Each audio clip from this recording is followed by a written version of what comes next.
নমস্কার বন্ধুরা, ঐশীস কিচেনে সবাইকে জানাই স্বাগত। প্রতিদিনের মতো আজ আমি একটা নতুন রেসিপি নিয়ে চলে এসেছি। আজ আমি দেখাবো চিংড়ি মাছ দিয়ে চাল কুমড়োর ঘন্ট। রেসিপিটি খুবই সহজ আর খুব কম মশলা দিয়ে আমি এই রেসিপিটি করেছি। এটা খেতে দারুণ লাগে। আপনারা বাড়িতে অবশ্যই একবার এইভাবে বানাবেন। প্রথমেই দেখুন গ্যাসে কড়া বসিয়ে দিয়ে আমি সর্ষের তেল দিলাম। এই তেলটাকে ভালো করে গরম করে নেব। তেলটা গরম হয়ে গেছে, এর মধ্যে দিয়ে দেব একটু হলুদ গুঁড়ো, এরপর দিয়ে দেব চিংড়ি মাছ। আপনারা চাইলে আগে থেকে লবণ হলুদ মাখিয়ে চিংড়ি মাছ দিতে পারেন। আমি হলুদ গুঁড়ো দিলাম, চিংড়ি মাছ দিলাম, এরপর এর মধ্যে অল্প একটু লবণ দিয়ে চিংড়ি মাছটাকে ভালো করে ভেজে নেব।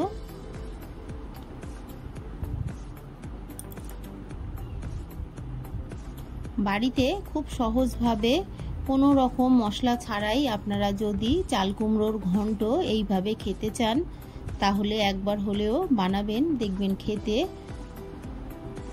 খুব সুন্দর অসাধারণ হয়।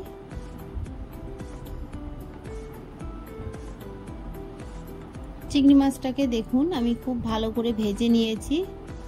খুব বেশি চিংড়ি মাছ আমি দেব না, 100 গ্রাম চিংড়ি মাছ দেব। এই অল্প চিংড়ি মাছেই দেখবেন রান্নাটা খেতে দারুণ লাগে। এরপর এর মধ্যে আমি দিয়ে দেব কালো জিরে, হাফ টিস্পুন কালো জিরে আমি দিয়ে দিলাম। ফোড়নটাকে কয়েক সেকেন্ড ভেজে নেব। তারপর এর মধ্যে দিয়ে দিলাম চেরা কাঁচা লঙ্কা। ঝালটা আপনারা যেমন খান সেই মতোই দেবেন। আমি এখানে 4টে চেরা কাঁচা লঙ্কা দিলাম। দেখুন ফোড়নটা ভাজা হয়ে গেছে, লঙ্কাটাও ভাজা হয়ে গেছে। এই সময় এর মধ্যে দিয়ে দেব আগে থেকে কেটে রাখা চাল কুমড়ো।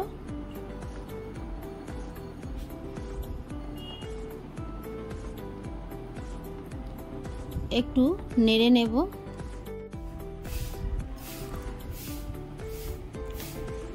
ভালো করে আমি উল্টে পাল্টে চাল কুমড়োটাকে নেড়ে নিলাম। তারপর এর মধ্যে দিয়ে দিলাম স্বাদ অনুযায়ী লবণ, দিয়ে আবারও আমি নেড়ে দেব।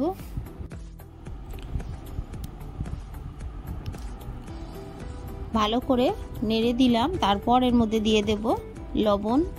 লবণটা খুব বেশি দেবেন না, চাল কুমড়োয় খুব বেশি লবণ দেওয়া লাগে না। দিয়ে ভালো করে নেড়ে দেব।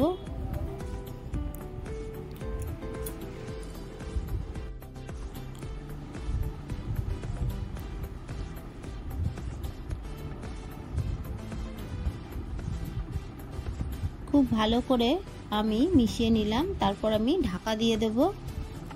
ঢাকা দিয়ে কিছুক্ষণ আমি এইভাবে রেখে দেব।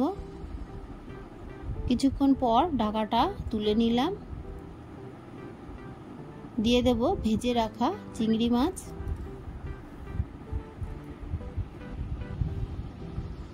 দিয়ে খুব ভালো করে নাড়বো।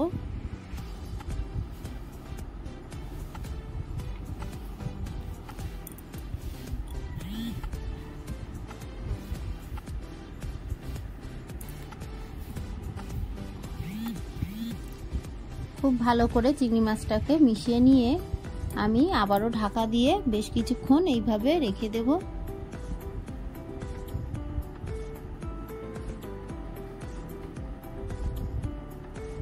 ঢাকাটা তুলে আবারও আমি নাড়বো। খুন্তি দিয়ে চাল কুমড়োটাকে দেখুন একটু চেপে চেপে ঘেটে দেব। যেহেতু আমি এর মধ্যে আলু দিইনি, তাই আপনারা যদি আলু দেন তাহলে আলুটাকে ভেজে দেবেন, দেখবেন খেতে ভালো লাগবে।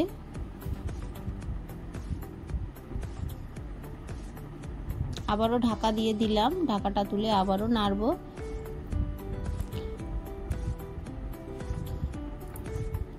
স্বাদ অনুযায়ী আমি আরো একটু লবণ দিয়ে দিলাম।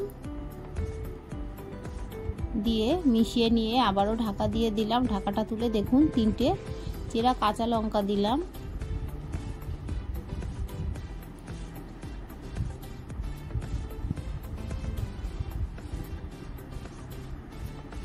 চাল কুমড়ো দিয়ে দেখুন জল বেরিয়েছে।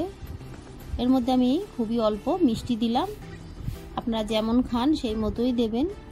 দিয়ে ভালো করে মিশিয়ে নিয়ে আবারও একটু রান্না করে নেব। যেহেতু চাল কুমড়ো দিয়ে জল বেরিয়েছে, এই জলটাকে টেনে নেব। এই অল্প মশলা দিয়ে আপনারা বাড়িতে একবার হলেও চাল কুমড়ো বানিয়ে খেয়ে দেখবেন, এটা খেতে কতটা ভালো লাগে। না খেলে আপনারা বুঝতে পারবেন না।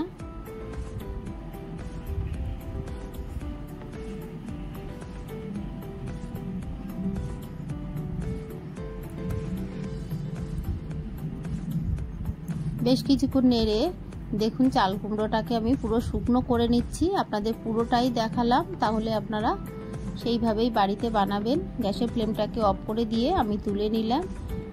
আমার এই সহজ রেসিপিটি আপনাদের ভালো লাগলে প্লিজ আমার চ্যানেলটিকে সাবস্ক্রাইব করে পাশে থাকা বেল আইকনটি ক্লিক করে দেবেন, তাহলে আমার নতুন নতুন ভিডিও নোটিফিকেশান আপনাদের কাছে পৌঁছে যাবে। রেসিপিটি ভালো লাগলে একটা লাইক করতে ভুলবেন না। রেসিপিটি কেমন লাগলো আমাকে কমেন্ট করে জানাবেন। ভালো থাকবেন, সুস্থ থাকবেন। আবার দেখা হবে পরের ভিডিও। পুরো ভিডিওটা দেখার জন্য সবাইকে জানাই অসংখ্য অসংখ্য ধন্যবাদ।